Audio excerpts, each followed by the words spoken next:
6 minutes effacées. Pourtant, une trace indélébile demeure. Que révèle ce silence après la tempête? Tout s'est volatilisé. Les vidéos, les photos, les preuves numériques de l'opération Sandstorm, menée par le Burkina Faso, ont disparu, englouties par une vague d'effacement éclair. Mais dans les esprits, la victoire persiste, insaisissable et brûlante. Pourquoi? Parce que la symbolique survit à l'effacement. Le nom d'Ibrahim Traoré, son visage, son geste, sont devenus icônes. Sa victoire n'est plus simple fait d'armes. Elle incarne l'éveil d'une Afrique qui impose son tempo sans chercher d'aval extérieur. Ce n'est pas la disparition soudaine des images qui intrigue le plus. C'est ce qui reste. Le récit d'un peuple maître de son sort, la fierté de vaincre sans secours, la capacité d'imposer le silence comme stratégie. Ce silence, loin d'effacer l'histoire, la grave à jamais dans la mémoire du continent. Une opération conçue, décidée, exécutée localement. Une coordination régionale inédite, où chaque victoire prouve que l'Afrique n'attend plus qu'on la sauve. Elle s'affirme actrice de son avenir. Le mythe de la dépendance se fissure, la souveraineté devient réalité, et le continent inspire déjà ses voisins. Mais derrière cette confiance nouvelle, une menace couve. Effacer les preuves, manipuler la mémoire, c'est risquer de voler l'histoire. Derrière la victoire, une question d'héritage. Comment transmettre ce basculement? Si le souvenir s'efface, c'est une chance unique qui s'évapore, celle de comprendre comment une nation restaure sa dignité, protège ses ressources et éclaire la route des autres. Alors, pourquoi la victoire d'Ibrahim Traoré résonne-t-elle plus fort que les images perdues? Parce qu'elle inaugure une nouvelle équation. Autonomie, coordination locale, maîtrise du récit, des armes plus puissantes que n'importe quelle technologie importée. Pour dévoiler ce qui se joue derrière ce silence, il faut plonger dans l'histoire de Sandstorm et écouter son écho à travers tout le Sahel. Mais avant de comprendre l'ampleur de ce basculement, il faut revenir sur la genèse de l'opération Sandstorm. Comment une décision locale a-t-elle pu bouleverser les équilibres régionaux? Avant l'opération Sandstorm, le Sahel traînait le fardeau de décennies d'attente, de frustration et de dépendance. Année après année, la région n'a connu que l'incertitude. Des interventions extérieures imposaient leurs lois, attisant peur et rivalité. La sécurité n'était qu'un mirage, toujours repoussé par les jeux de pouvoir étrangers et la défiance entre voisins. Au centre de ce territoire, la forêt de Djeri symbolisait ce piège sans fin. Des convois s'y volatilisent, des villages y sont engloutis, condamnés à patienter entre l'espoir d'une délivrance et la crainte de l'oubli. Plus qu'un lieu, Djeri incarnait la fatalité, l'enfermement du Sahel dans un cercle vicieux. Puis, une nuit, tout a changé. Sans annonce, une opération d'une précision inégalée a été conçue, planifiée et menée à terme sans le moindre appui étranger. Sous l'impulsion d'Ibrahim Traoré, le Burkina Faso a pris l'initiative, s'appuyant sur ses propres forces et une coordination inédite avec ses partenaires africains. Ce n'était pas une simple manœuvre militaire. C'était une cassure, un geste inédit qui rompait avec les habitudes d'attente et de soumission. Pour la première fois depuis des générations, le Sahel avançait sans demander l'assentiment de quiconque, imposant son propre tempo. Ibrahim Traoré, visage de cette audace, a porté la promesse d'un renouveau. Chaque décision naît ici, sur le terrain africain, et non dans un bureau éloigné. Les soldats burkinabés, dépourvus de moyens sophistiqués, ont fait de la forêt de Djeri le théâtre d'une renaissance. À présent, la question reste entière. Le Sahel va-t-il rester prisonnier de son passé, ou saura-t-il écrire une nouvelle page de souveraineté? Le choix est vital. Continuer à subir ou oser réinventer son destin. Mais cette victoire, était-elle vraiment stratégique, ou bien le premier souffle d'une transformation profonde? La réponse se dessine dans les heures qui suivent, alors que les répercussions de Sandstorm commencent à secouer les certitudes. Une onde de choc traverse la région, remettant en cause les anciens équilibres. Sur le théâtre des opérations, la victoire fut indiscutable, mais sa véritable portée dépasse la simple élimination d'un ennemi. Elle prouve que le contrôle du terrain n'est pas affaire de gadgets, mais de confiance forgée entre frères d'armes. En moins d'une journée, l'opération Sandstorm a permis de neutraliser 41 adversaires aguerris et de mettre la main sur 40 fusils d'assaut. Pourtant, plus que ces résultats bruts, c'est la méthode qui fait l'événement. Aucune aide extérieure, nulle technologie importée. Les soldats burkinabés ont bâti leur succès sur la mémoire, la discipline et une solidarité patiemment enracinée. Ils ont coordonné leur assaut sans satellite, sans drone, armés seulement de leur expérience et de leur intuition. Cette audace a bouleversé la donne. Le temps d'intervention a fondu, les pertes civiles sont restées quasi nulles. Autrefois, une telle opération aurait duré plusieurs jours et causé des drames inévitables. Là, la rapidité s'est alliée à la précision, prouvant que l'intelligence humaine, lorsqu'elle s'appuie sur le vécu du terrain, peut surpasser toutes les mécaniques électroniques. Ce modèle inédit ne s'est pas confiné aux frontières du Burkina Faso. Très vite, il a essaimé vers le Mali et le Niger. Des officiers venus sur place ont partagé leur savoir, enracinant une dynamique régionale nouvelle. Le Sahel ne se contente plus d'user de recettes importées. Il forge ses propres réponses, visibles et mesurables. Pour la première fois, la souveraineté s'incarne dans des faits et non dans de vagues promesses. Ce bouleversement n'a pas tardé à secouer les puissances étrangères. Car Sandstorm n'est pas une anomalie. Elle cristallise une volonté collective de reprendre sa destinée en main sans attendre l'aval de quiconque. Mais cette efficacité reste fragile. Si elle n'est pas consolidée, elle ne sera qu'une étincelle, vite étouffée par le retour des vieilles dépendances. Si, au contraire, elle s'enracine, elle peut transformer durablement la carte du pouvoir dans la région et donner l'exemple à d'autres pays africains. Derrière chaque victoire plane une question redoutable. La souveraineté sera-t-elle un exploit isolé ou une trajectoire à suivre? Les regards convergent désormais vers le Burkina Faso, pressé de transformer l'essai, de faire du symbole une réalité durable.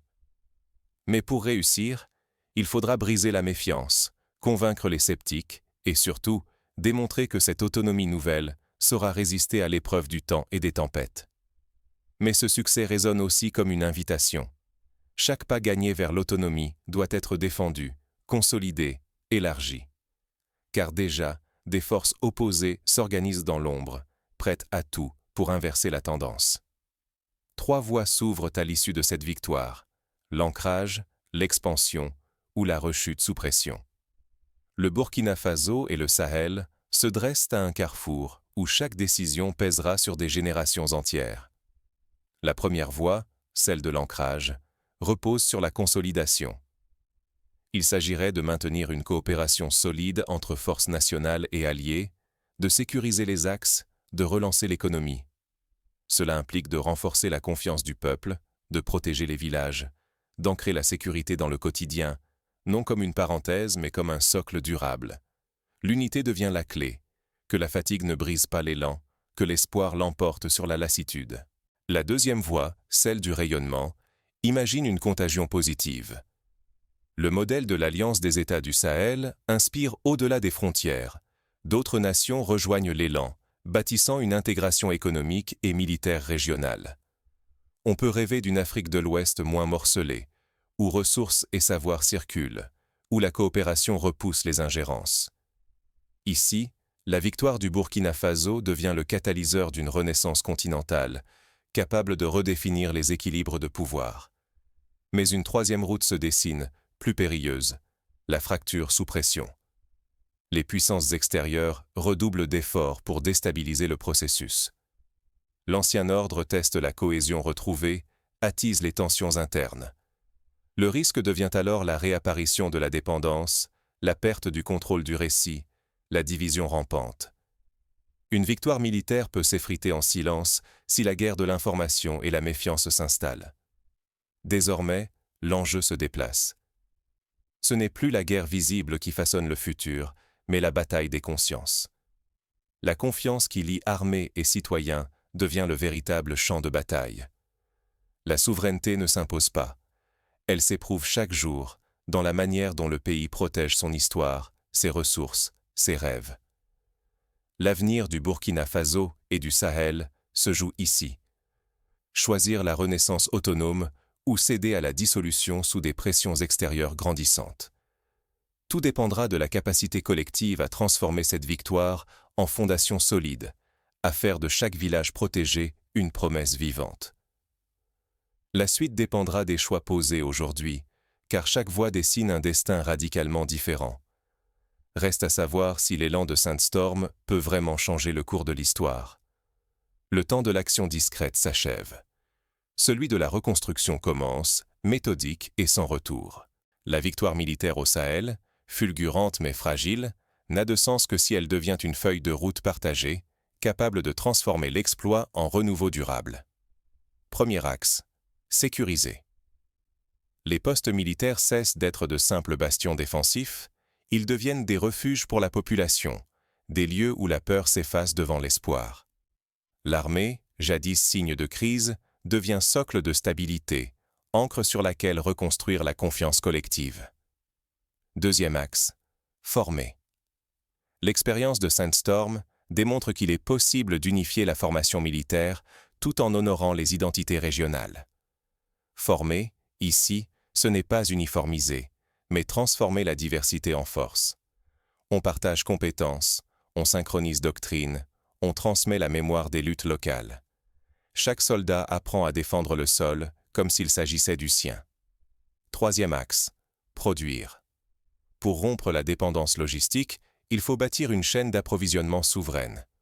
Cela implique relocaliser la production d'équipements, renforcer la maintenance sur place, inventer des solutions adaptées au terrain africain.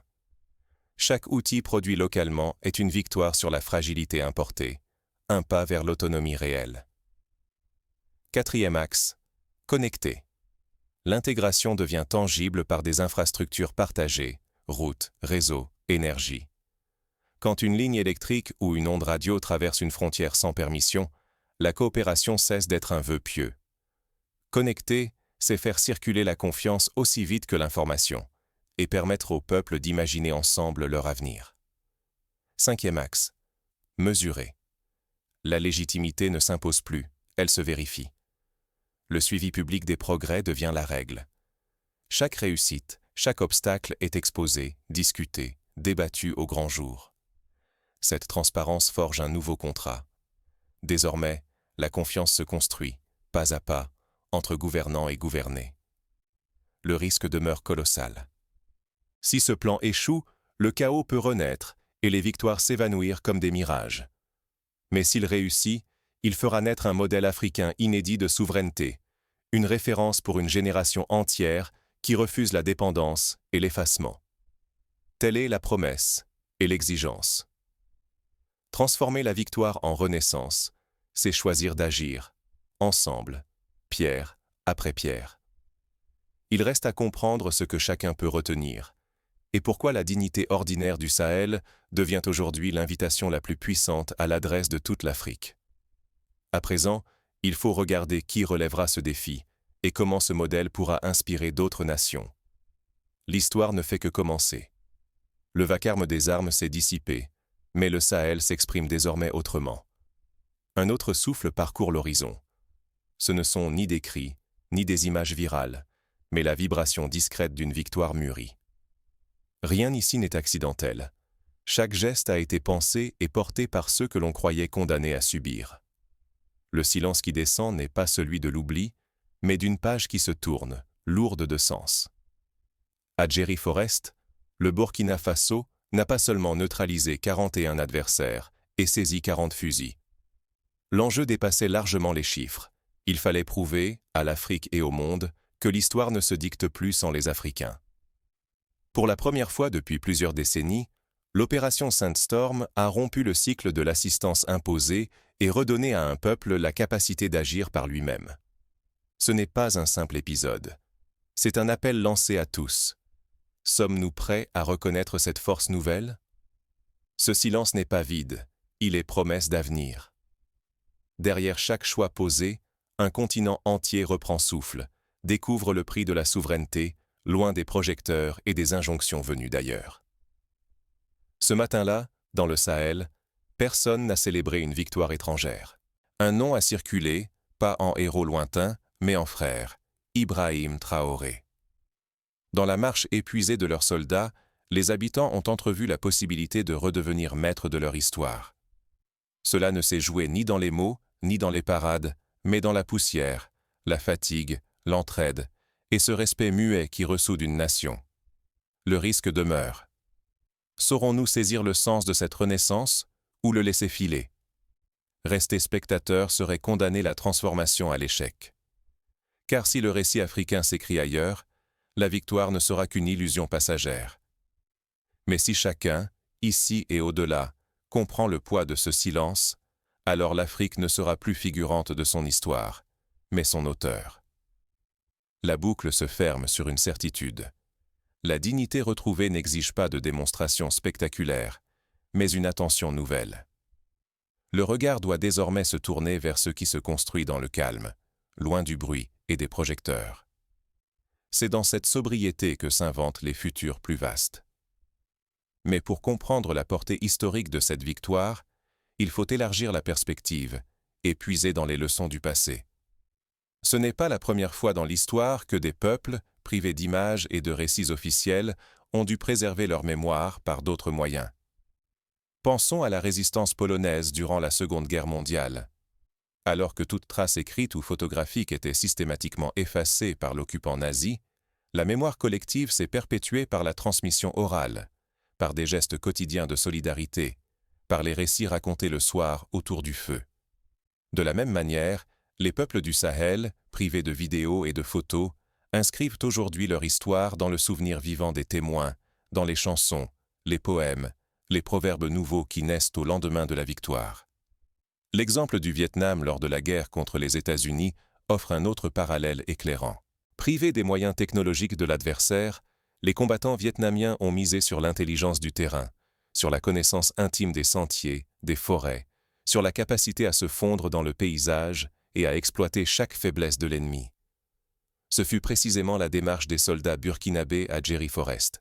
Sans satellites, sans drones sophistiqués, ils ont misé sur l'agilité, la ruse, le lien inaltérable qui unit ceux qui défendent leur terre. Ce modèle, à la fois pragmatique et profondément enraciné dans la culture locale, s'avère bien plus résilient que n'importe quelle technologie importée. Dans un autre registre, souvenons-nous de la Révolution haïtienne, première insurrection victorieuse d'esclaves noirs contre un empire colonial. Là aussi, l'effacement des preuves, la falsification de l'histoire par les puissances extérieures, n'ont pu empêcher la vérité de circuler dans les villages, de se transmettre de génération en génération. Haïti, en 1804, n'a pas seulement gagné son indépendance par les armes, mais par la capacité de ses habitants à s'emparer de leur récit, à le défendre, à le transmettre. Le Sahel d'aujourd'hui, par la victoire de Sandstorm, se trouve à la croisée de cette même exigence. Mais comment, concrètement, prolonger cette victoire au-delà de l'instant? Il existe plusieurs scénarios, chacun porteur d'espoir ou de péril. Imaginons par exemple que les villages libérés deviennent des laboratoires de renouveau social. Des écoles rouvrent, des marchés reprennent vie, des coopératives agricoles voient le jour, portées par une confiance retrouvée. Les soldats, loin de se reposer sur leurs lauriers, s'investissent dans des programmes d'alphabétisation, de formation à la gestion communautaire, de réparation des infrastructures détruites par les années de guerre. Des exemples concrets existent déjà dans l'histoire récente du continent. Après la guerre civile au Mozambique, ce sont d'anciens combattants qui ont bâti les premiers dispensaires, restauré les routes, planté de nouveaux arbres pour reboiser un pays exsangue. À chaque fois, la victoire militaire n'a été qu'une étape. Le vrai tournant s'est joué dans la capacité des communautés à réinventer leur quotidien, à transformer l'élan patriotique en action durable. Dans le cas du Burkina Faso, cela pourrait signifier la mise en place de comités de vigilance villageois, associant anciens combattants, chefs traditionnels, femmes et jeunes. Ces comités veilleraient à la sécurité locale, mais aussi à la prévention des conflits internes, à la médiation, à la gestion des ressources. L'expérience du Rwanda, qui a su reconstruire son tissu social après le génocide grâce à des structures de dialogue communautaire, offre ici un précédent inspirant. Mais l'histoire regorge aussi d'exemples où la victoire s'est diluée faute de consolidation. Après la décolonisation, de nombreux pays africains ont connu des lendemains qui déchantent. La division politique, la persistance des rivalités ethniques, la reprise en main par d'anciennes puissances, parfois sous des formes plus insidieuses. C'est pourquoi la vigilance doit rester de mise. Chaque acquis, chaque pas vers l'autonomie doit être protégé, renforcé, célébré publiquement pour résister à l'usure du temps et aux tentatives de récupération. Sur le plan régional, la dynamique amorcée par Sandstorm peut servir de tremplin à une nouvelle architecture de sécurité. On pourrait imaginer, dans les années à venir, la création d'une force conjointe du Sahel, composée de soldats formés ensemble, partageant des méthodes et un code d'honneur commun. Cette force, soutenue par des académies régionales, des centres de recherche en stratégie, des instituts de formation civique, permettrait d'ancrer la souveraineté dans les faits, non dans le discours. Concrètement, cela supposerait la mutualisation des ressources. Par exemple, le Burkina Faso pourrait accueillir un centre d'entraînement à la lutte antiterroriste, tandis que le Niger développerait une école d'officiers spécialisée dans la gestion des situations de crise, et que le Mali deviendrait le pôle d'innovation pour les équipements adaptés au climat sahélien. Des échanges réguliers, des exercices conjoints, des missions humanitaires coordonnées viendraient renforcer ce tissu régional. Ce modèle existe déjà ailleurs. L'Union européenne, pour tous ses défauts, a su bâtir une coopération militaire embryonnaire grâce à des centres de formation partagés et à des standards communs. Pour donner corps à cette ambition, il serait crucial de miser sur l'éducation et la jeunesse. Les écoles pourraient intégrer dans leur programme l'histoire récente de Sandstorm, non comme une légende, mais comme une leçon vivante de courage, de discipline, de solidarité. Les concours littéraires, les festivals de cinéma, les émissions de radio locales devraient inviter les jeunes à raconter leur vision de la victoire, à questionner ses limites, à imaginer la suite. C'est ainsi que la mémoire s'ancre et que la souveraineté devient une affaire de tous. Il ne faut pas sous-estimer non plus le rôle de l'économie.